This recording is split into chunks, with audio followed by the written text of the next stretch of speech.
Hello, my loves. My name is Naomi Meraz, and in this video, I am going to be offering some soft healing and intentional ways on how I re-energize myself spiritually after burnout. So this can look like so many different things for every single person, and really being able to find those nurturing and sustainable grounding habits that can honor us in every single plane, whether it's physically, mentally, emotionally, in any way, can be so extremely vital, especially if we want to be able to continue showing up as our higher selves.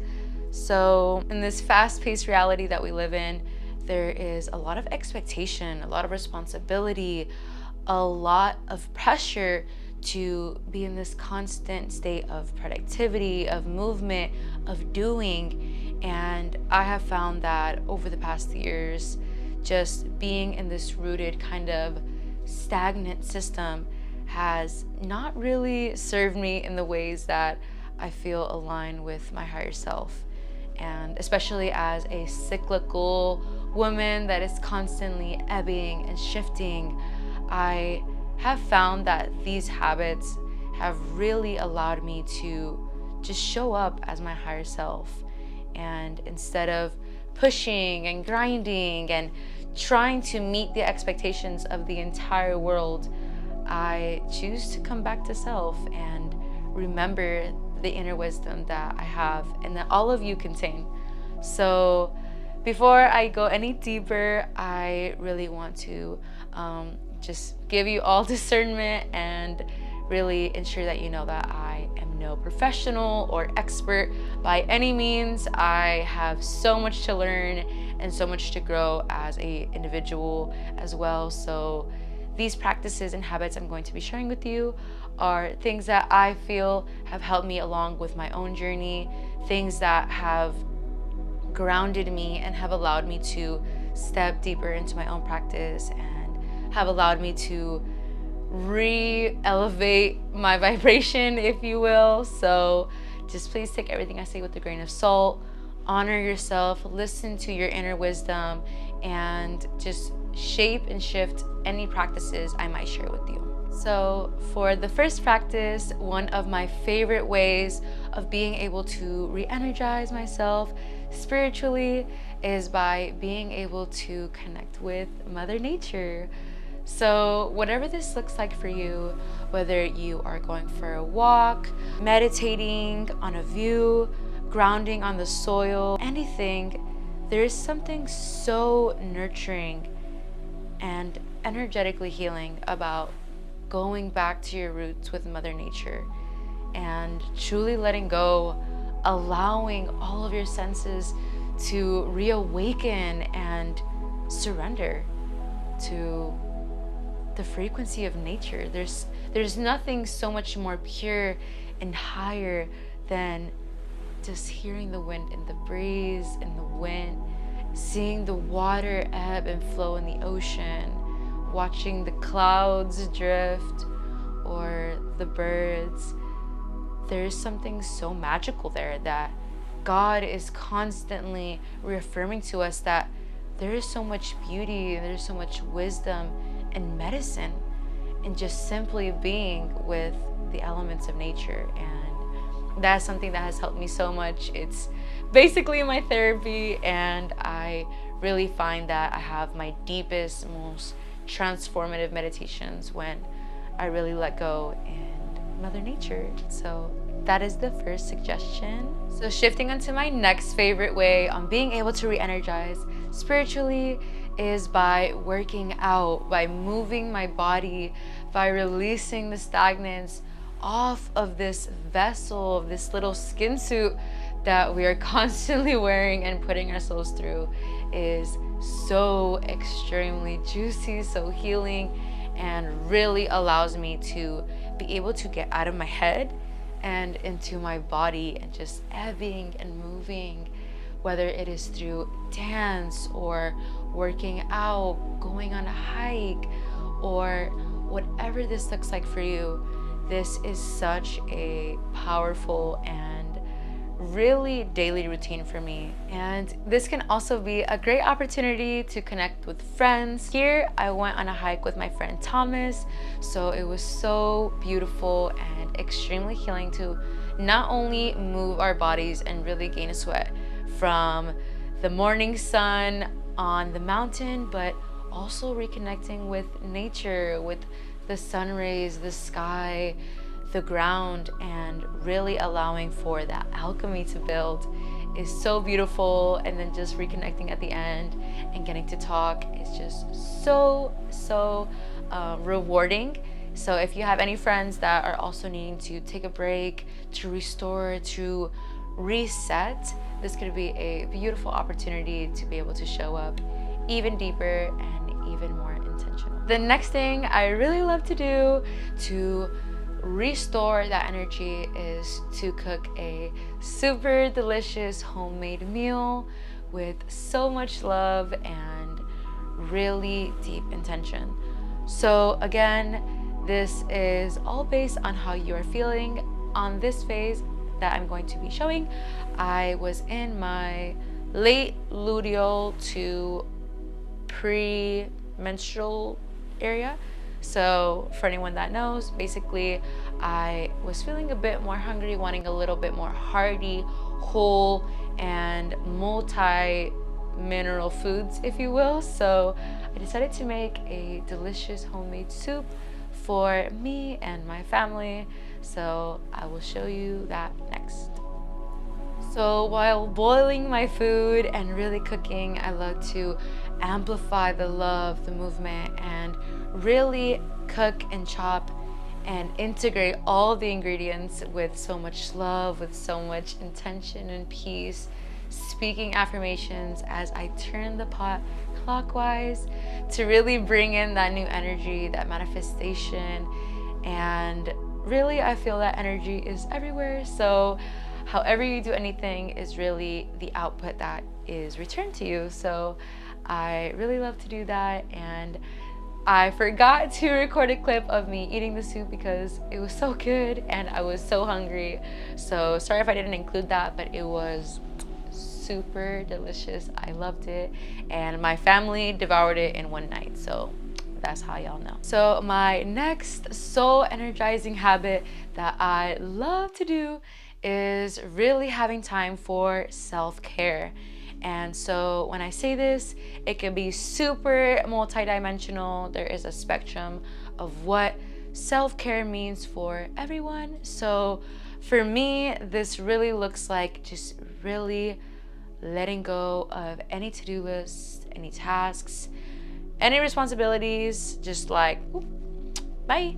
And saying yes to anything that makes me feel good. For me, it is taking a soul energizing goddess bath. And so I decided to go ahead and do that.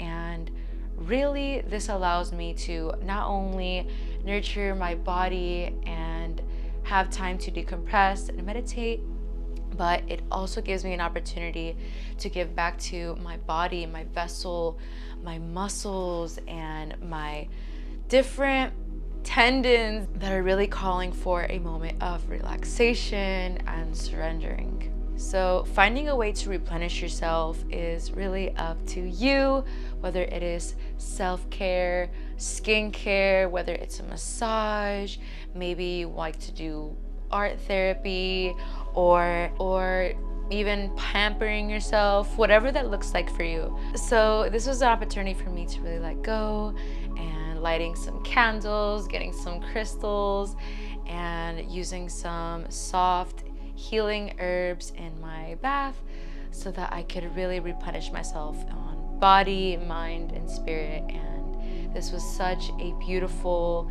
and really divinely feminine practice for me to just let go, allowing the water to cleanse, release, and wash away any negativity, any stagnance, and anything that is no longer serving me is something I always consciously do. Anytime I'm taking a bath or a shower, I feel like it's almost like this baptism or this cleanse or something so purifying, and really just stemming from a place of inner love. I felt so sensual, just really digging deep into my pores, exfoliating and letting go.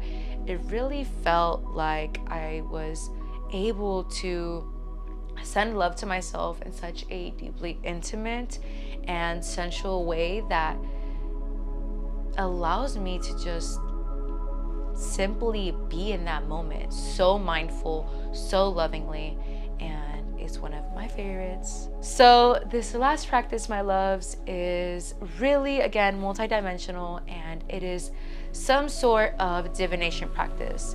So again, depending on your own beliefs and spiritual or religious practices, this can be anything from journaling, meditating, it could be, you know, praying, going to some kind of communion or practice, moving your body, or whatever this looks like for you.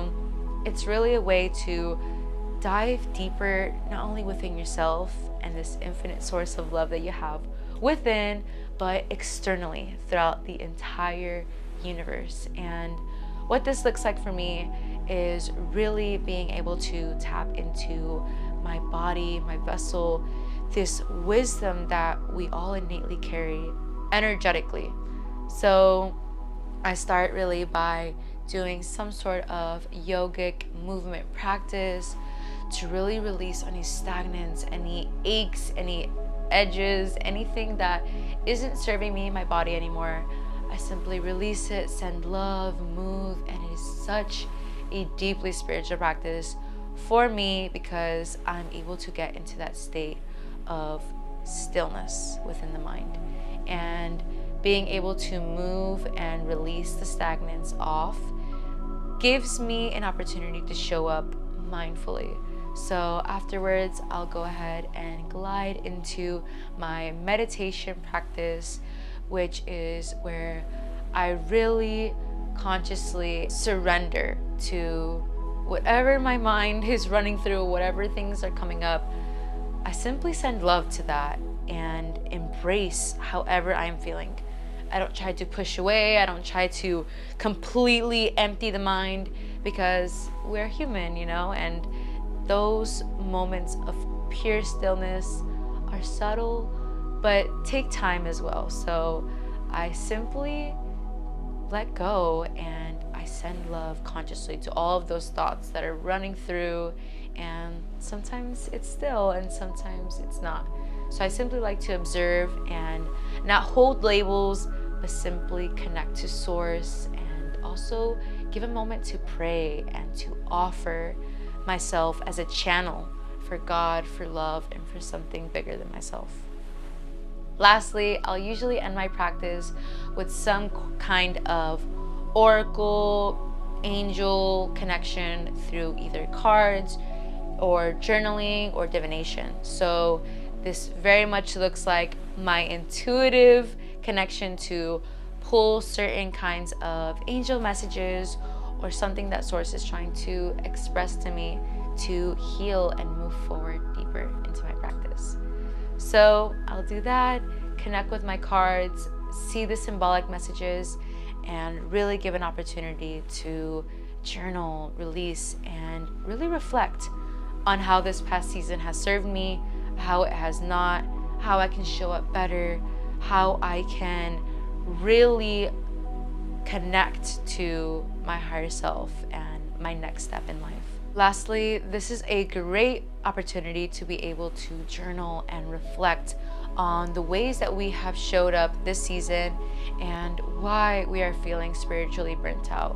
Why are we showing up with such depletion or lack of motivation? That may be journaling about setting more boundaries, setting more standards, and creating a more sustainable and loving routine for your own life. And to end it off, my loves, I just want to say thank you if you made it this far.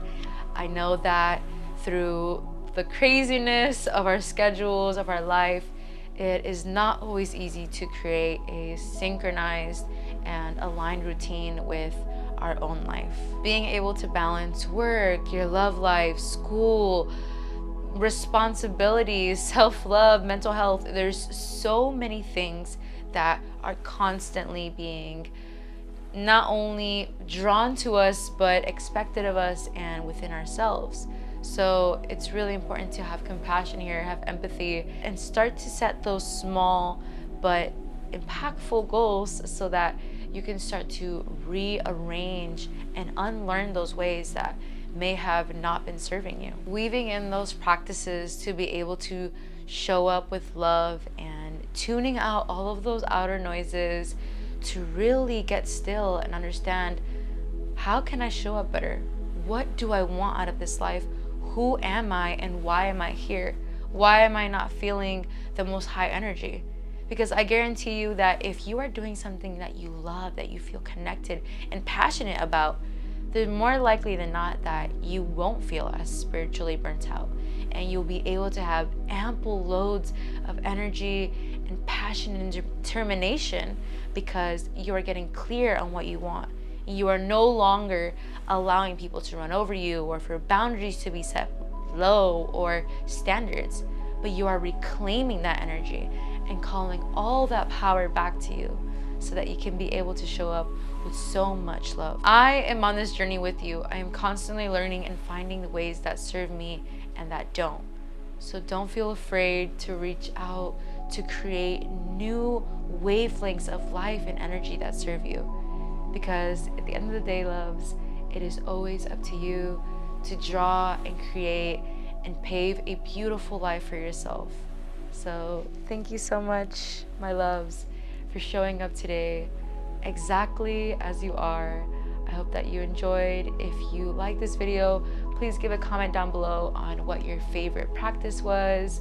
If you could subscribe or like if you love this kind of content, or maybe not, that's all okay. I am so welcome and open for all of you to be able to show up a little bit more lovingly. So thank you, my earth angels, and until next time.